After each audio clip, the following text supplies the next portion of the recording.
Hi, this is Crystal from Food Frugalista, and today we're going to go over how to cook and can ground meat.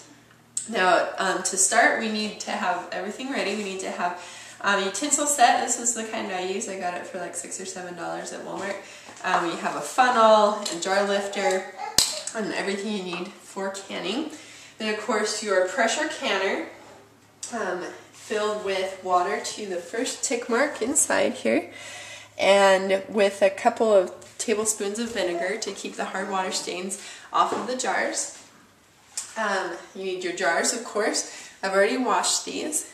You can reuse your jars as long as there are no nicks or cracks in them.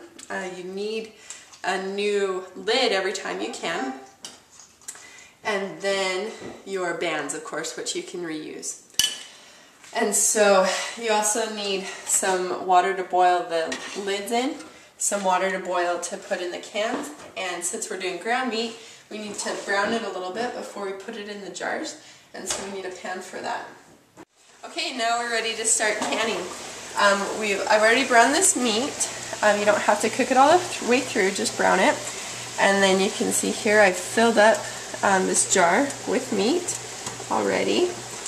So what we're going to do next, we have boiling water. We're just going to pour it in the jar here. And you want to fill the jar up to about an inch of the top of the can. You want to get the bubbles out, the air bubbles out, with a plastic utensil. We need to wipe the rim of the jar. Make sure it's nice and clean so we get a good seal. And then get a lid. Now these lids have been boiling for about 2 minutes in water. Put it on there. Get a ring and fasten it on here. Now we don't need to tighten it very tight, just as tight as you can with your hand. The jar is going to be hot because it's full of hot meat and boiling water, so we use our jar lifter. Put it in the canner, and we're about ready to go. And we're going to put our lid on here. Now you need to make sure that you've got your overpressure plug and your air vent in, but don't put the pressure regulator on in the middle quite yet. We need to exhaust steam for about 10 minutes, and then we'll put this on. Okay, you can see that we've let the air exhaust from here for about 10 minutes. The air vent is up. It doesn't necessarily have to be up, but it's a good sign if it is. And now we're going to put our pressure regulator on just like that and turn the heat up to get the pressure rising for processing. Pressure regulator is rocking back and forth. And so this is when we actually start the processing time. And you can see the heat's turned on pretty high. And so we're just going to turn it down a little bit now that it's at pressure. And let it go for 75 minutes.